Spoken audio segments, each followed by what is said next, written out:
सड़क दुर्घटना हो या फिर हार्ट अटैक, कई बार अस्पताल पहुंचते-पहुंचते मरीज की मौत हो जाती है।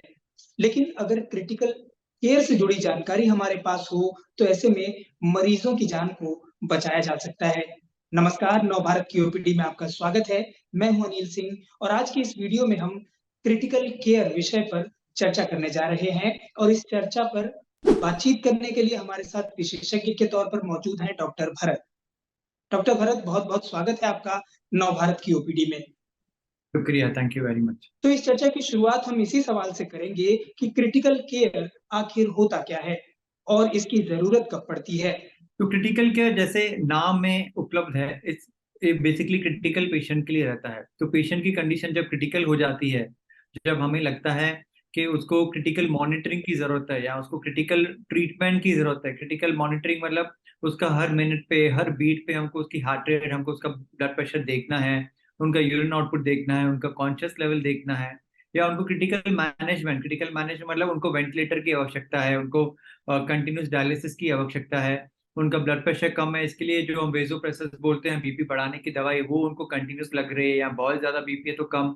तो ये जब भी सिचुएशन रहती है, जब पेशेंट की कंडीशन क्रिटिकल रहती है, जिसकी वजह से क्रिटिकल मॉनिटरिंग या क्रिटिकल ट्रीटमेंट लगे, उन पेशेंट को हम क्रिटिकल के यूनिट में लाते हैं, और वो यूनिट जहाँ पे सब पेशेंट रहते हैं उसे क्रिटिकल के यूनिट कहा जाता है। क्रिटिकल कंडीशन में मरीज ना पहुँचे, इसके लिए कोई उपाय है या क्या संदेश आप देना चाहेंगे हमारे व्यूअर्स को?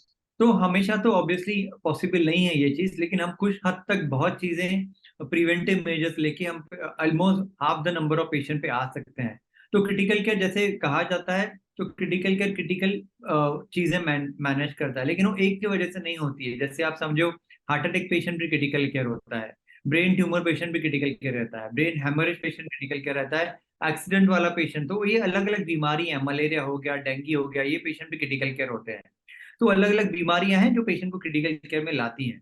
तो ऑब्वियसली अगर हार्ट बीमारियों की आप देखेंगे, तो जैसे नॉर्मल बोला जाता है, आप अपना कोलेस्ट्रॉल कंट्रोल कीजिए, अपनी डायबिटीज को आप कंट्रोल में रखिए, रेगुलर एक्सरसाइज कीजिए, आपकी जो बैड हैबिट्स हैं, स्मोकिंग, अल्कोहल, इसको आप अवॉइड कीजिए, तो आपकी कार्डियक एक्टिविटी अच्छी रहेगी और आपका हार्ट बीमारियों से बीमार ना होगे, तो क्रिटिकल स्टेज में आना आप बच जाओगे। सेकंड, अगर अब डेंगू, मलेरिया या सेप्सिस, जैसे हम क्रिटिकल केयर वाले जो Indian society of critical care medicine है, उनकी मुहिम चालू हुई है, prevent treat and defeat sepsis. तो हम जब भी जी, सेप्सिस, तो वो बेसिकली क्या है, सेप्सिस मैक्सिमम पेशेंट आईसीयू में सेप्सिस से मरते हैं, हम लोग 50% ऑफ द आईसीयू सेप्सिस से मरते हैं। सेप्सिस मतलब जो इन्फेक्शन बॉडी में फैल जाता है, उससे सेप्टिक शॉक होता है, मल्टी ऑर्गन डिसफंक्शन होता है। शॉक मतलब जब बीपी कम हो जाता है बिकॉज ऑफ इन्फेक्शन, उसको हम सेप्टिक शॉक बोलते हैं। उससे बहुत ज्यादा पेशेंट मर जाते हैं। तो यूजुअली वो एक बहुत प्रिवेंटेबल डिजीज है, क्योंकि जब इन्फेक्शन इनिशियल स्टेजेस में रहता है, तो ऑब्वियसली आप वो पेशेंट जल्दी से जल्दी डॉक्टर को दिखा दे, घर पे खुद से ट्रीटमेंट ना करके उसको टाइम बाउंड ना ले लें। कुछ एब्सिस हो गया, कुछ इन्फेक्शन आ गया, बहुत से लोग रहते हैं खुद ही उसको ट्रीट करते रहते हैं, फिर एंड स्टेज में जब बॉडी में फैल गया तब हमारे पास आते हैं, तब क्रिटिकल केयर में हम उनको कुछ नहीं कर सकते। तो जी। अपने सेहत का ध्यान रखिए, और कुछ भी तकलीफ है तो इमीडिएट एक्सपर्ट ओपिनियन ले लीजिए। तो इस तरीके से आप क्रिटिकल केयर में आने से संभावना कम हो सकती है। जी, अगला सवाल मेरा ये होगा डॉक्टर साहब कि कई बार ऐसा होता है कि क्रिटिकल कंडीशन से जुड़ी जानकारियाँ या क्रिटिकल केयर से जुड़ी जानकारियाँ लोगों को कम है, उसके अभाव में बहुत सी डेथ होती है। जैसे अचानक से किसी को हार्ट अटैक आ गया और फिर उसकी डेथ हो जाती है। ऐसे समय पे उनके साथ मौजूद लोगों को क्या करना चाहिए? ये बहुत ही इम्पोर्टेंट सवाल है अनिल। बेसिकली ये आपके माध्यम की तरफ से मेरी गवर्नमेंट ऑफ महाराष्ट्र और गवर्नमेंट ऑफ इंडिया से भी अनुरोध रहेगा कि सीपीआर एक ड्राइव चलाएं। हमने बीच में अपने हॉस्पिटल से एक ड्राइव चलाई थी, अभी हम सोसाइटी से भी ट्राई कर रहे हैं। तो सीपीआर बेसिकली जिसको कहा जाता है कार्डियोपल्मोनरी रिससिटेशन, ये बहुत सिंपल सी चीज है। कुछ स्टेप्स हैं जो हमें सीखने रहते हैं। तो जो अगर आप स्टैट्स देख लोगे, तो जो आउट ऑफ हॉस्पिटल अरेस्ट होते हैं, मतलब जैसे आपने विशा किसी पेशेंट को अरेस्ट आ गया, हार्ट अटैक आ गया और कोई बीमारी से, तो अराउंड 10 से 12% पेशेंट ही बच पाते हैं हॉस्पिटल पहुंचने के बाद। अगर इन हॉस्पिटल अरेस्ट होते हैं, मेरे हॉस्पिटल में अरेस्ट हो गया, तो अराउंड उसका जो बचने का है वो 30 to 40% रहता है। तो वो 30 to 40% पेशेंट ही बच जाते हैं। तो ऑलमोस्ट 10% से आप 40% पे ले आए उसको। तो इसके लिए जी, अगर हम सबको बेसिक जो सीपीआर ट्रेनिंग है मिल जाए, जो बहुत ही सिंपल है, उसमें ज्यादा कुछ नहीं है। उसमें जब आपको इतना सोचना है, दिखना है कि हम करते क्या है उसमें, हार्ट पेशेंट की बंद हो जाती है तो हम बंद हाथ को चलाने का काम करते हैं।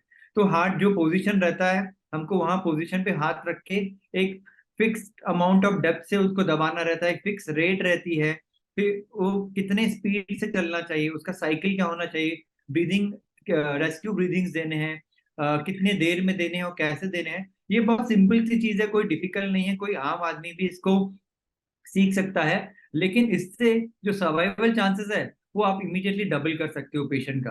तो सीपीआर समझना और सीपीआर सीखना सब लोगों के लिए बहुत ही आवश्यकता है। और इसके लिए मेडिकल फैटर्निटी ने और गवर्नमेंट ने साथ में आके कोई तो मुहिम चलानी चाहिए। एंड आई बिलीव के भारत में सबको पता रहना चाहिए कि सीपीआर क्या है। और जैसे सडन अरेस्ट, आपका रिश्तेदार ही नहीं, आप रास्ते पे जा रहे हो, कोई सडन अरेस्ट हो गया, अगर आपने उसको सीपीआर करना चालू किया तो जो उसका 10% का चांस है, आप अगर अच्छा सीपीआर देते हो तो आप उसको सीधा 30 या 40% पे ले आते हो। आपने बताया कि सरकार को और चिकित्सक संस्थानों को मिलकर ये कदम उठाना चाहिए, लेकिन अगर वो इस प्रयास में जुड़ भी रहे हैं या नहीं भी जुड़ रहे हैं, लेकिन एक आम नागरिक जो सीपीआर की ट्रेनिंग सीखना चाहता है, तो वो कहाँ जाकर सीख सकता है? सीपीआर की ट्रेनिंग जैसे हमने बीच में मुहिम चलाई थी, हमारे हॉस्पिटल ने, कोकिला बहन ने मुहिम चलाई थी, तो वो हम तो सोसाइटीज में जा जाके, जैसे वेरियस क्लब्स है, रोटरी क्लब, लायन क्लब, वहां जा जाके हम ट्रेन कर रहे थे, कॉलेजेस में जाके ट्रेन कर रहे थे। तो जैसे हमारा एक हॉस्पिटल है, ऐसे बहुत से टर्शरी कॉर्पोरेट हॉस्पिटल्स हैं। तो स्कूल कॉलेजेस वाले अगर उनको अप्रोच करेंगे तो डेफिनेटली कोई ना कोई क्रिटिकल का स्पेशलिस्ट आएगा, वो उनको आके वो ट्रेनिंग दे देगा। तो उनको ऑब्वियसली स्पेशलिस्ट को ही अप्रोच करना है। और ग्रुप्स में अप्रोच करेंगे तो हमारे लिए इजी हो जाएगा कि बड़े से ग्रुप को एक साथ हम उनको ट्रेन करें। यूट्यूब पे बहुत से लेक्चर्स हैं, उनका बेसिक आइडिया लेने के लिए हमारी तरफ से भी लेक्चर्स हैं, और बहुत से सेशंस हैं, वो लेक्चर्स भी आप देख सकते हो कि कैसे पेशेंट को बचाया जा सकता है जब अरेस्ट होती है। तो बहुत ही सिंपल सी चीज है, कहाँ पोजीशन करना है, कितना रेट रखना है, कितना दबाना है और कितने रेस्क्यू ब्रेथ देना है, इसमें कोई बहुत मेजर बहुत सीखने जैसी चीज नहीं है, लेकिन ये सबने आना चाहिए मेरे हिसाब से। जी, मतलब आपने ये बताया कि किस तरह से लोग ये चीज़ें विभिन्न प्लेटफ़ॉर्म से सीख सकते हैं। तो अब अगला सवाल मेरा ये होगा कि अचानक से गर्मी का मौसम बढ़ गया है और गर्मी के मौसम में हवा में नमी कम हो जाती है। तो ऐसे में शरीर में क्या-क्या बदलाव होते हैं और इससे क्या-क्या नुकसान होता है?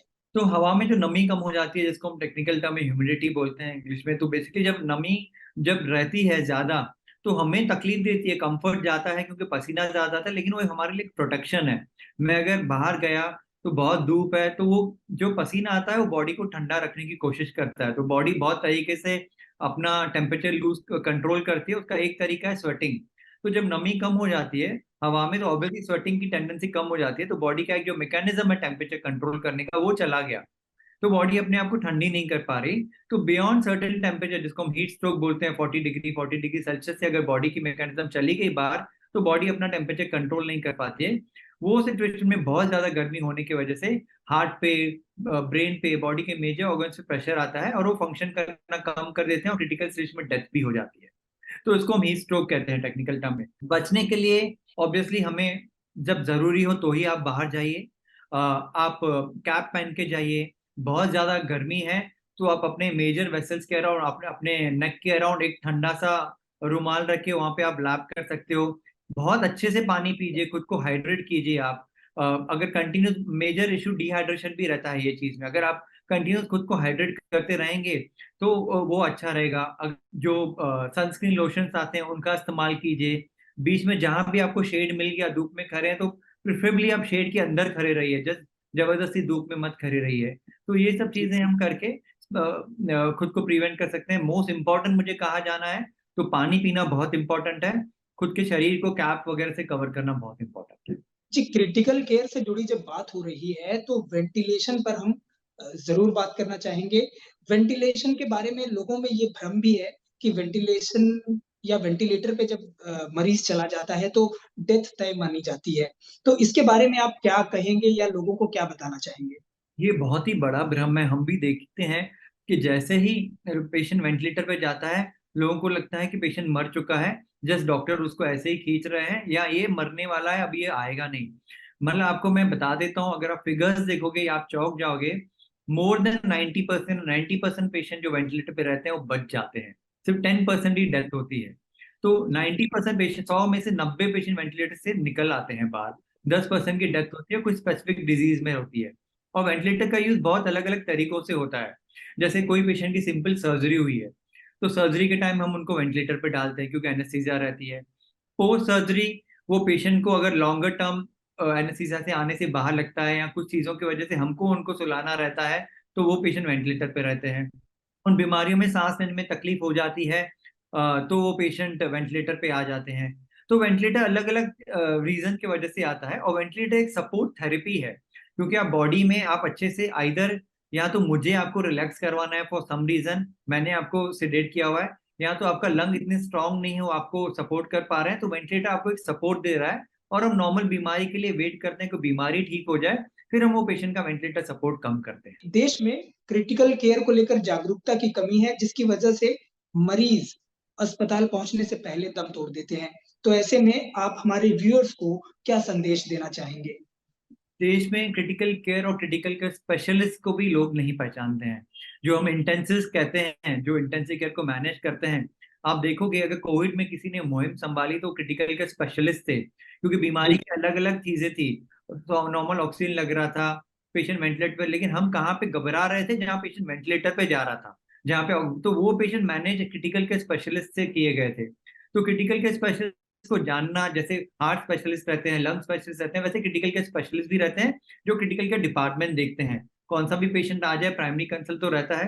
तो लोगों को क्रिटिकल केयर समझना और क्रिटिकल केयर स्पेशलिस्ट को समझना, और जैसे मैंने बोला कि इनिशियली कोई भी बीमारी हो तो हमको इनिशियल चीजें खुद को ठीक करनी है, प्रिवेंटिव एक्शंस लेने हैं, जैसे हम क्रिटिकल केयर में ना पहुंचे, और खुद की हेल्थ मेंटेन करनी है।